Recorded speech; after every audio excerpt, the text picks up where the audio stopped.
नमस्कार मित्रांनो, स्वागत आहे तुमचं आपली मराठी मीडिया चॅनलमध्ये. आजच्या धड्याचं नाव आहे हरित क्रांतीचे प्रणेते आणि लेखक आहे भालचंद्र दिनकर फडके. सदर धडा जुनी बालभारती इयत्ता 7वी 1986 या पुस्तकामधून घेण्यात आला आहे.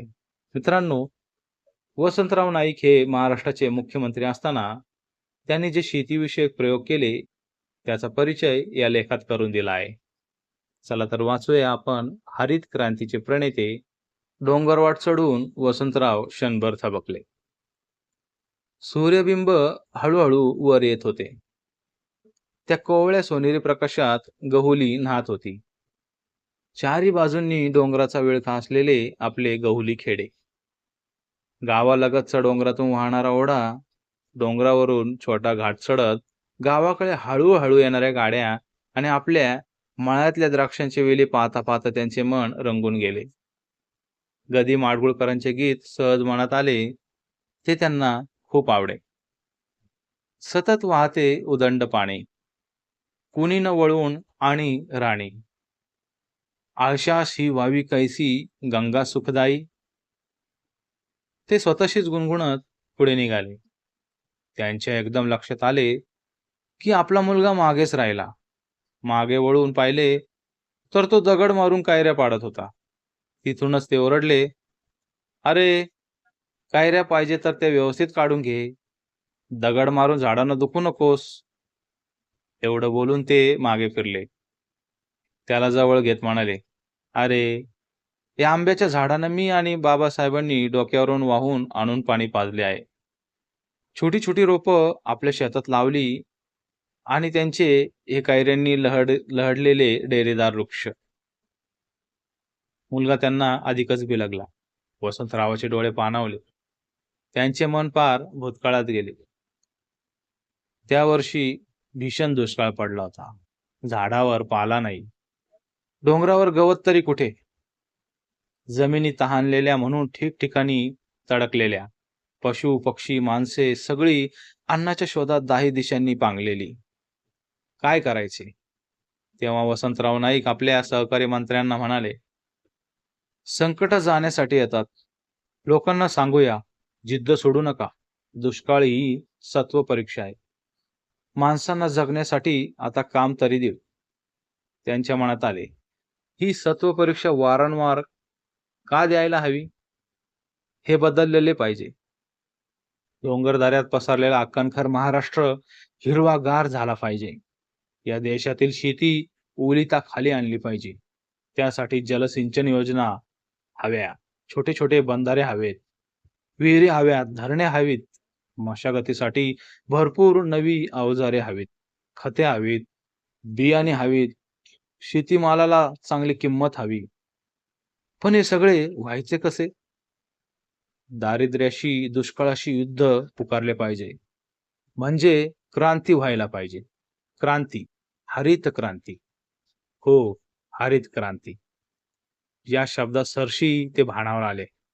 पुन्हा त्यांची नजर गहुलीकडे गेली. ते खेडे पार बदलून गेले होते. मुलाशी बोलत बोलत ते चालू लागले. ते घरी परतले तेव्हा उन्हे वर आली होती. घरात भेटायला आलेली माणसे वाटच पाहत होती. वसंतरावांचे मातीशी आणि माणसांशी जवळचे नाते होते.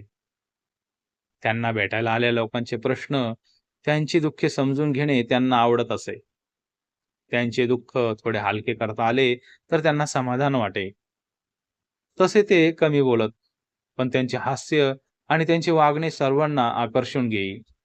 अनेकदा ते खेड्यापाड्यात जात, तांड्यात मिसळत, त्यांच्या वस्त्यांना भेटी देत, लोकांचे म्हणणे ऐकून घेत. त्यांना सांगत, बोलण्यापेक्षा आकृतीवर भर पाहिजे. शेतीमध्ये आपण मागाल तेवढं मिळू शकतं. तिच्यामध्ये रक्त आटवणारा, घाम गाळणारा माणूस हवा. असा माणूस हाच हरित क्रांतीचा आधार. आपल्या गावाभोवतालच्या जंगलात शिकार करायची आणि शेतात काम करायचे हे वसंतरावांचे दोन आवडीचे उद्योग. आपल्या गावी गरिबांचा वकील म्हणून त्यांनी लौकिक मिळवला. त्यांना पुसद नगरपालिकेचे अध्यक्षपद मिळाले आणि मग सामाजिक व राजकीय क्षेत्रात ते गुंतले गेले. मंत्रिमंडळात कृषी मंत्री म्हणून काम करण्याची त्यांना संधी मिळाली तेव्हा त्यांना खूप आनंद झाला. 1963 साली ते महाराष्ट्र राज्याचे मुख्यमंत्री झाले. शेती हा किफायतशीर व्यवसाय झाला पाहिजे असा त्यांचा आग्रह होता. त्यांच्या अध्यक्षतेखाली एकदा शेतकऱ्यांची सभा चालू होती. एका पुढाऱ्याने म्हटले, पंजाबात हरित क्रांती झाली. पंजाबचा शेतकरी ट्रॅक्टर वापरतो. त्याचे भाषण मध्येच तोडून ते म्हणाले, ट्रॅक्टर हे एक साधन आहे. ट्रॅक्टर न घेतला तरी जमीन नांगरली जाणार नाही असे नाही.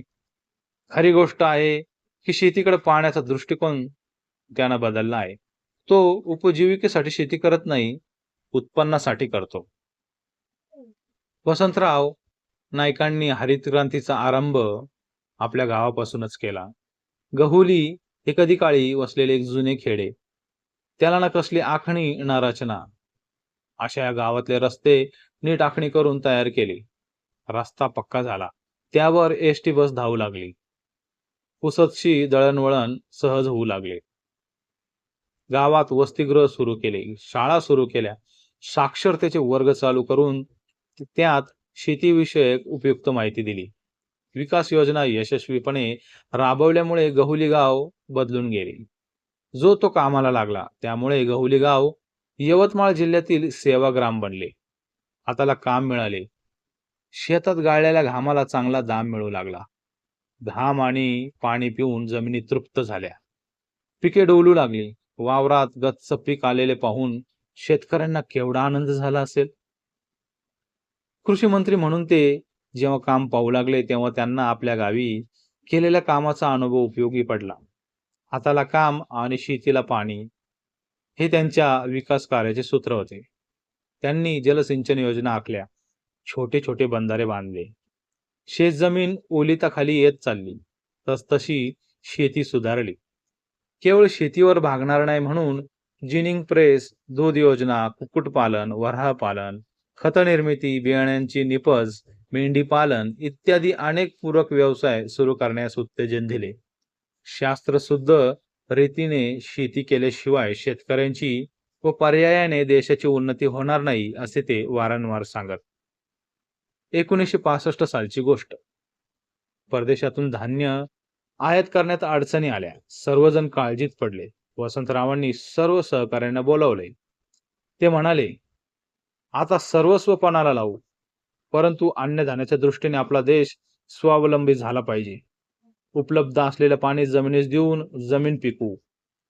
त्यानं नाहीच भागलं तर घाम गाळून जमिनीत भिजू, पण पिकं घेऊ असा निर्धार आपण केला पाहिजे.